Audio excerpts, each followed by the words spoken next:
ओम श्री भगवत वासुदेवाय नमः। राधे राधे, जय श्रीमन नारायण। आज हम बात करेंगे देवशयनी एकादशी कब है और इसकी कथा क्या है। आषाढ़ मास के शुक्ल पक्ष की एकादशी को ही देवशयनी एकादशी कहा जाता है और इसी एकादशी से चतुर्मास का आरंभ हो जाता है।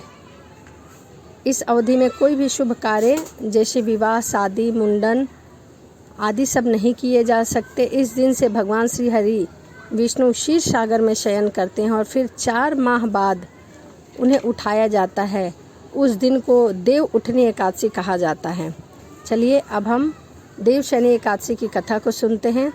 धर्मराज युधिष्ठिर ने कहा, हे केशव, आषाढ़ शुक्ल एकादशी का क्या नाम है, इस व्रत के करने की क्या विधि है और किस देवता का पूजन किया जाता है। श्री कृष्ण कहने लगे कि हे युधिष्ठिर, जिस कथा को ब्रह्मा जी ने नारद जी से कहा था वही मैं तुमसे कहता हूँ। एक बार देव ऋषि नारद जी ने ब्रह्मा जी से इस एकादशी के विषय में जानने की बहुत उत्सुकता जगाई थी, परंतु तब ब्रह्मा जी ने उन्हें नहीं बताया था। सतयुग में माधंता नाम का एक चक्रवर्ती सम्राट राज्य किया करता था। उनके राज्य में प्रजा बहुत सुखी थी, किंतु भविष्य में क्या हो जाए यह कोई नहीं जानता। अंत में वो भी इस बात से अनभिज्ञ थे कि उनके राज्य में शीघ्र ही भयंकर अकाल पड़ने वाला है। अकाल पड़ने का कारण किसी को नहीं पता था। उनके राज्य में पूरे 3 वर्ष तक वर्षा न होने के कारण भयंकर अकाल पड़ गया। इस अकाल से चारों ओर त्राही त्राही मच गई।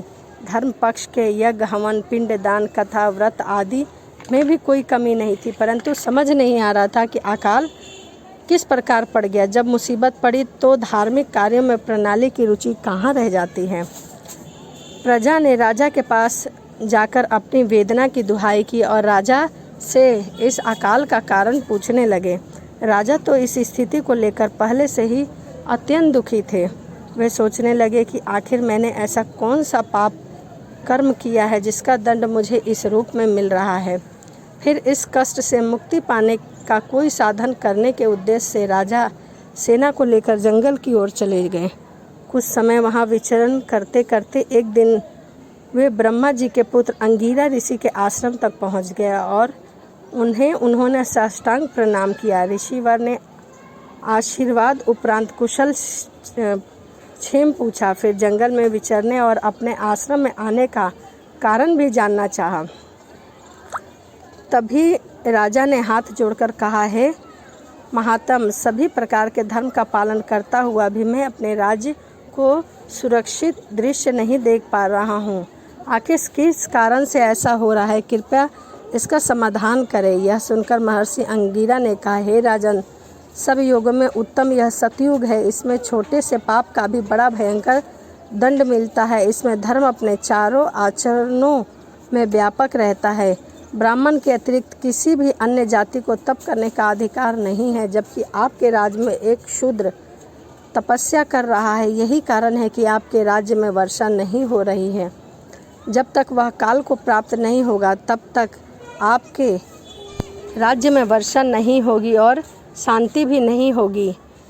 जब वह मरना उसका संभव हो जाएगा तभी आपके राज्य में वर्षा होगी। किंतु राजा का हृदय एक नर अपराध शूद्र तपस्वी का शमन करने को तैयार नहीं हुआ। उन्होंने कहा, हे देव, मैं उस निरपराध को मार नहीं सकता। यह बात मेरा मन स्वीकार नहीं कर रहा है। कृपया करके आप कोई और उपाय बताएं। महर्षि अंगिरा ने बताया, आषाढ़ मास के शुक्ल पक्ष की एकादशी का व्रत करें। इस व्रत के प्रभाव से अवश्य ही वर्षा होगी।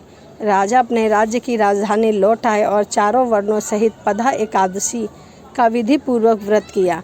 व्रत के प्रभाव से उनके राज्य में मूसलधार वर्षा हुई और पूरा राज्य धन ध्यान से परिपूर्ण हो गया।